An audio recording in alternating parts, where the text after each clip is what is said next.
কোন বাপের বেটা আছিস যে নির্বাচন হতে দিবি না? প্রয়োজনে আওয়ামী লীগকে সাথে নিয়ে তোদের দেশ ছাড়া করব, বললেন মির্জা ফখরুল। আমি হিসাব করছিলাম নির্বাচনের আর 23 দিন বাকি।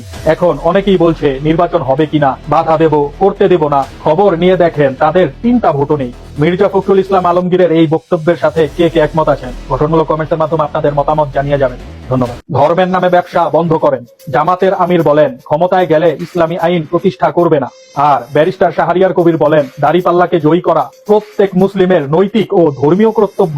তিনি বলেন ভোটের মাধ্যমে আল্লাহর সন্তুষ্টি অর্জন সম্ভব এবং কিয়ামতের দিন নিজেকে জবাবদিহি করতে পারবেন। লজ্জার একটা লিমিট থাকা দরকার। এ ধরনের ধর্মের ব্যবসা সবার বন্ধ করা উচিত। একমত হলে লাইক, কমেন্টস এবং শেয়ার করে পাশে থাকার আহ্বান জানাচ্ছি। ধন্যবাদ। ডক্টর ইউনূস সাহেব, আপনার কাছে একটি দাবি, 2026 সালের নির্বাচনটা সুষ্ঠু চাই। যদি সুষ্ঠু নির্বাচন হয় তাহলে বাংলাদেশে জমিনের উপরে আকাশের নিচে কালেমার পতাকা উড়বে ইনশাআল্লাহ। আপনি যদি বাংলার জমিনের উপর কালিমার পতাকা দেখতে চান তাহলে বেশি বেশি তথ্যমূলক এই ভিডিওটি লাইক, কমেন্ট এবং শেয়ারের মাধ্যমে সকলের কাছে পৌঁছে দিন। ধন্যবাদ। অবশেষে বিএনপি রাজি হলেন, তবে শর্ত সাপেক্ষে। বিএনপির স্থায়ী কমিটির সদস্য সালাউদ্দিন আহমেদ বলেছেন প্রধানমন্ত্রীর 10 বছরের মেয়াদে বিএনপি একমত, তবে এনসিসির মতো কমিটি গঠন করে নির্বাহী বিভাগের ক্ষমতা খর্ব করা হলে প্রধানমন্ত্রীর মেয়াদ নিয়ে একমত হওয়া সম্ভব হবে না। অর্থাৎ তিনি শর্ত সাপেক্ষে রাজি হয়েছেন। তথ্যমূলক এই ভিডিওটি বেশি বেশি লাইক, কমেন্ট এবং শেয়ার করে সকলকে জানার সুবিধা করে দিবেন। ধন্যবাদ। জিয়াউর রহমানের বড় ভুল। সাংবাদিক রাশেদুল হক রিয়াদ বলেন জিয়াউর রহমানের সবচেয়ে বড় ভুল ছিল বাংলাদেশে আওয়ামী লীগকে রাজনীতি করার সুযোগ দেওয়া। সুযোগ দেওয়ার পরপরই জিয়াউর রহমানের জীবন দিতে হয়েছিল। বাংলার মানুষ দ্বিতীয়বার আর এই ভুলটা করবে না ইনশাআল্লাহ। আপনি কি তার কথার সাথে একমত? Inter pass Tarique Rahman. জামাতের খালিকুজ্জামান বললেন প্ল্যান বাস্তবায়ন করুক না কেন, অস্বচ্ছ প্ল্যান কখনো জনগণ মেনে নেবে না। আমি চাই না যে ভবিষ্যতে সংসদে এসএসসি পাস, ইন্টার পাস, মমতাজের মতো গায়ক নায়করা সংসদে যাক। খালিকুজ্জামানের এই বক্তব্যের সাথে কে কে একমত আছেন গঠনমূলক কমেন্টের মাধ্যমে আপনাদের মতামত জানিয়ে যেতে পারেন। ধন্যবাদ। আওয়ামী লীগ, বিএনপি দেশের জন্য কেউই মঙ্গল নয়। বর্তমানে আওয়ামী লীগ বিভিন্ন কৌশলে দেশে একটা বিশৃঙ্খলা সৃষ্টি করতে চাচ্ছে, যেটা কোনোভাবেই সম্ভব নয়। বাংলাদেশের মানুষ এদেরকে আর কোনোভাবেই দেখতে চায় না। যদি বিএনপি ক্ষমতায় আসে বাংলাদেশে তারা আওয়ামী লীগের মতোই করেই চালাবে। একমত হলে লাইক, কমেন্ট এবং শেয়ার করে পাশে থাকার আহ্বান জানাচ্ছি। দুর্নীতির টুটি চেপে ধরবো। বিএনপির চেয়ারম্যান তারেক রহমান বলেন যদি বিএনপি সরকার গঠন করে তবে দুর্নীতি বা আইন অমান্যকারীদের বিরুদ্ধে জিরো টলারেন্স নীতি গ্রহণ করা হবে। আইন ভঙ্গ করলে বা দুর্নীতির মাধ্যমে জনগণের সেবা বাধাগ্রস্ত করলে কাউকে ছাড় দেওয়া হবে না। কড়া জবাবে ডক্টর শফিকুর রহমান বলেন 39 জন গুরুতর ঋণ খেলাপিকে যে দল কায়দা করে প্রার্থী করেছে তারা নাকি বাংলাদেশকে দুর্নীতিমুক্ত করবে।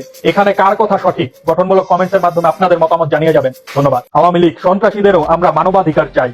আসিফ মাহমুদ বলেন 5 আগস্টের পরে শাহবাগীদের মতো শিবির ধর, জবাই কর, এই সমস্ত স্লোগান দেওয়া হয় নাই, বরং লীগ ধর, জেলে ভর স্লোগান দেওয়া হয়েছে। কেউই লীগের সন্ত্রাসীদের জন্য আয়নাঘর চায় নাই, কেউই তাদের জন্য ক্রস ফায়ার চায় নাই। যাদের ফৌজদারি অপরাধ আছে তাদের বিচার চাইছে, আমরা তাদেরও মানবাধিকার চাই। আসিফ মাহমুদের এই বক্তব্যের সাথে একমত হলে লাইক এবং শেয়ার করে পাশে থাকার আহ্বান জানাচ্ছি। ধন্যবাদ। প্রফেসর ইউনূস পদত্যাগ করে বিএনপিকে ক্ষমতা দিয়ে দিক, বিএনপি তত্ত্বাবধায়ক সরকার বানাক, একা একাই নির্বাচন করুক, ব্যান তুলে দিয়ে আওয়ামী লীগকে নিয়ে এসে নির্বাচন করুক। আওয়ামী লীগ বিরোধী দল হোক, এনসিপি, জামাত, এবি পার্টি, কারোই নির্বাচনে যাওয়ার দরকার নাই। সামনের মাসেই নির্বাচন করে ফেলুক ওরা, দেশ চালাক, আমরা দেখি। এই তো চাচ্ছে ওয়াকার, ইন্ডিয়া আর বিএনপি। করে ফেলেন, আমরা বলবো ফাইন হইছে ফাইন।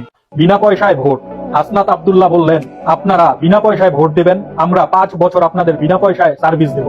আমাদের লক্ষ্য একটি, ইনসাফ ভিত্তিক ও দুর্নীতিমুক্ত সমাজ গঠন করা। হাসনাত আব্দুল্লাহর সাথে আছেন তো?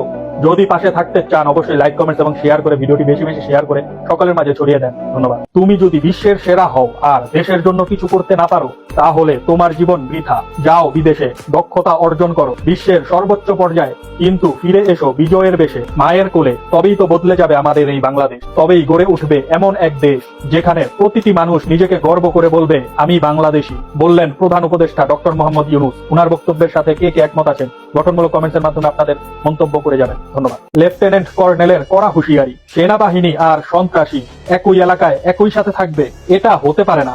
হয়তো সেনাবাহিনী থাকবে, নয়তো সন্ত্রাসী থাকবে। সেনাবাহিনীর পক্ষ থেকে বলা হয়েছে নির্বাচনের সময় কোনো সন্ত্রাসীকে বরদাস্ত করা হবে না, বললেন নাজিম আহমেদ, লেফটেন্যান্ট কর্নেল। ধন্যবাদ স্যার, আমরা আপনাদের পাশে আছি ইনশাআল্লাহ।